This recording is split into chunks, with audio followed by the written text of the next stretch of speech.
Welcome back to another episode of Rock Boys Football for the fourth time this week. The Miami Hurricanes commitment sweatshirt coming back out. Three-star defensive lineman Logan Nagel committing to Miami. Now, when you close your eyes and envision a defensive lineman from the state of New Jersey, yeah, Logan Nagel probably fits that. Like, this is a tough ass nails kid that plays with an extremely high motor that brings you some versatility. But what I want to start with here is he was committed to Pitt. Pitt's one of those programs that anytime you can flip an under the radar prospect from a program like Pitt, I'm going to be on board. Pitt is one of those programs that routinely finds these kind of guys and they end up being studs. Really good evaluators, especially when it comes to line of scrimmage. That's what makes me feel good about Logan Nagel. Now, the second part of this you have to mention, this is about as heavy of a line of scrimmage class as you'll see across the country. We've talked at length about the offensive line class Miami has coming in 2026. Well, you look at the defensive line class, they got six bodies coming in. The Miami fans know what I'm going to say, right? When you talk about the positions you want to make sure you get right at the high school ranks, line of scrimmage is at the top of the list. It's hard to find these guys in the portal. So take your shots with these kids at the high school ranks. If we need to find a wide receiver in the portal, well, we can. If we need to find a running back in the portal, we can. Those are a dime a dozen in the portal, but what aren't? Big time defensive linemen. Like, grab them at the high school ranks, see what they can become over the next couple of years.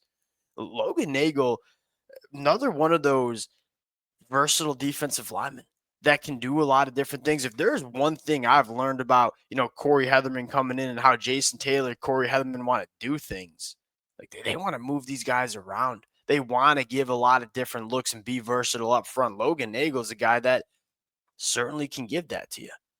Really excited. We're going to get into a little bit of the film from Logan Nagel. We're also going to talk about what's next for Miami, not only on the recruiting trail, but this is the time period where you start saying, hey, how many more bodies do we want to take at the high school ranks?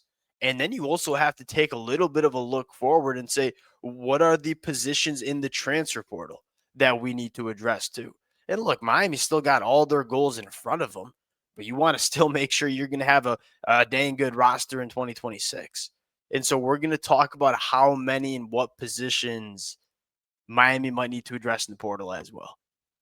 Before we get into it, as always, to the Miami fans, appreciate you guys, and it been a freaking blast. It's going to continue to be a freaking blast. And the amount of support the Miami fans continue to show to the boys, it's amazing. Can't thank you guys enough. If y'all do enjoy the content, consider subscribing to the channel. We are about to get into some really nitty gritty roster building conversations. Some of my most favorite conversations to have, and I know damn well some Miami fans like it too. Let it fly in the comment section. Appreciate you guys. Without further ado, let's get into Logan Nagel. And let's just turn on the film a little bit, right? 6'4, 280 pounds, coming off the edge right here. And what I want to note right off the bat is number one, let's take a look at the get off. I mean, that's that. I mean, 6'4 to 280, and we're getting off the line of scrimmage like that. And then look, not only are we getting off the line of scrimmage, look at the bend, winning on the outside shoulder. He's a guy that, again, that's 280 pounds coming off the edge and winning with some burst and bend. That's pretty damn impressive. But as you continue to roll through it, you see him line up all over the place, working a little bit more inside. We're going to be working on this right guard here. We're just going to cross his face. You see a little bit of twitch and get off. We're going to cross this guard's face here. We're going to work through the running back. And look, we ain't going to give up. Just a really ferocious football player playing a different front here. Working on the left tackle. Look at the bend. I mean, we're bending around corners here. And again, this kid plays hard, man. Plays really, really hard, which is cool. Coming in on a stunt. Quarterback getting outside the pocket. Run, chase, and tackle, man. Go hunt. Hey, there are some things that he puts on the film that are very, very impressive. Now, you take a look at where Miami sits right now. 6 defensive linemen committed, 6 offensive linemen committed, couple of really good edge rushers I like. Now there's some buzz that Anthony Kennedy is going to be flipping his commitment. I don't know how big of a deal that is. And it's not like I get up here and say, all right, I like the body that Anthony Kennedy has. You know, he's a really, really big kid. But I'll say this, I think Miami's telling us a little bit about how they think of him, right? I don't know if it's fair to say Miami's squeezing him out, but I don't think they take the amount of defensive linemen they've taken over the last couple of days unless they really liked Anthony Kennedy. And so I think that's part of recruiting, right? You see players decommit, you see programs maybe sometimes move on from some prospects. I think that's what might be happening here with Miami. I think Miami's probably done on the defensive line. Now, here's the thing is if you're a Miami fan, you're feeling pretty good about the foundation of this 2026 cycle. That's not to say Miami's not going to continue to push for tight end Gavin Mueller or continue to push for a guy like Blake Stewart. We know the guys that Mario Cristobal likes, they ain't going to give up on these cats. But I will say this, we're getting into that period where we also have to take a look at, all right, what's our roster look like and how many names do we need to save to go make transfer portal additions? Because that balance is important, right? You want to make sure you're doing a really good job at the high school ranks, which Miami has consistently done, but you want to supplement in the portal.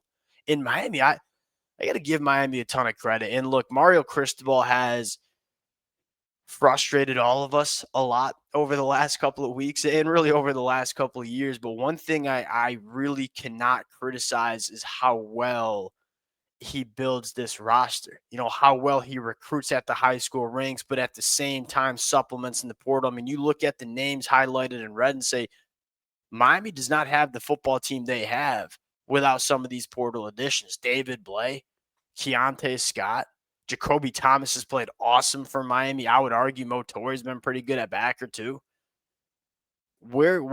Here's the question I want to ask to the Miami fans. We'll probably start on the offensive side of the football here. What are the positions that we think Miami needs to address in the portal? I think most notably quarterback, right? Carson Beck going to be moving on. You have Emory Williams. You have Luke Nickel, who's a freshman right now, and then you have Darian Coleman coming in. And this is just the vibe that I get. And we've already seen the Lenore Sellers smoke. And if I'm a Miami fan, that to me that would fire me up, right? I think you do need a quarterback. Because I mean, we've heard pretty consistent feedback about Emory Williams, and we're just not sure if he's going to be that high-end starting quarterback that you can win a national championship with. And you make no mistake about it, that's going to be the goal for it's the goal for Miami in 2025. It's going to be the goal for Miami in 2026 too. And it doesn't sound like Emory Williams is necessarily going to be that guy. I think that'd be a lot to ask for Luke Nickel as a redshirt freshman. And I think it'd be certainly a lot to ask for Darian Coleman coming in as a freshman. I guess what I'm trying to say is that it does seem like Miami needs to address the quarterback position in the portal. And so you got to save a significant amount of resources to go get one of the best names that will be available. And I'll say this, with all the coaching movement, there's a chance that you see a lot of really good quarterbacks come in. At the wide receiver spot, maybe one, right? And what I would do if I'm Miami is I'd probably approach it a little bit different than I did last year. Last year, they grabbed a couple of different guys, right? CJ Daniels, Keelan Marion, Tony Johnson. I don't think you need quantity. I think you need one quality because you have Malachi Tony. Joshua Moore is going to be a damn good football player next year. Dalen Upshaw probably going to provide value. Maybe JoJo Trader too. It's not like we need 3 guys, but I think we need one difference maker. If we get one difference maker along with Malachi Tony and then Joshua Moore continues to ascend, I think we're going to be good. You know, like last year, Miami just needed bodies. We did not have enough bodies in that room, and Miami did a good job. I think this year, so instead of grabbing 3, let's pool our resources and go grab one guy that can be a difference maker. On the offensive line, it's interesting. I think it depends on Markel Bell's eligibility and whether he decides to come back. You'll have Samson, well, the question is, can Samson kick out to left tackle and play that for us? But he's been really good at guard. You have Matt McCoy there. I think SJ will be able to take over that center position. You have a ton of freshmen that are coming in. You have to replace the right side, and that's the conversation is, can Jackson Campbell come in as a true freshman and play right tackle for Miami? I do think that's why Miami went all in for Jackson Campbell. I think the plan right now is that Jackson Campbell, similar to how Francis was as a freshman, I think Jackson Campbell going to be starting as a freshman. The question is, do you want to grab another experienced tackle that can come in and give you some value if Jackson Campbell isn't ready? Then on the defensive line, excuse me, sorry. I what positions do we need the most? Because a lot of the secondary is going to be back, especially if Zachariah Poyser's back and Bryce Fitzgerald's, kind of comes in for Jacoby Thomas. I mean, you lose Ruben Bain and Akeem Mesidor, and I get that on paper, that's a lot. I love what Miami has in the edge room. I think they have some young linebackers that can be really damn good football players too. The cornerbacks aren't going anywhere. Like OJ Frederick, Xavier Lucas, they ain't going anywhere. Damari Brown, maybe we'll see. I don't think you need as many bodies as you did last cycle, which allows Miami to do something that's fun. And that is, instead of going out and getting 20 guys, maybe we're only getting 10 guys, but those 10 guys can be really high quality football players because we don't have to pay for 20 of them. We'll see what Miami decides to do. But again, this is kind of that time period where you got to start having that conversation. How many more bodies do we want to add to 2026? Because we want to make sure we have enough room for the necessary portal additions we need to make. We'll get into that a little bit more. And again, part of it is what kind of players pop in the portal. It's anything that we've all heard with, especially with the coaching staff movement. There's going to be a lot of good football players that are available in the portal. We'll see how aggressive Miami gets. Appreciate you guys rocking with it. If y'all do enjoy the content, consider subscribing to the channel, and we'll talk to y'all later. Peace.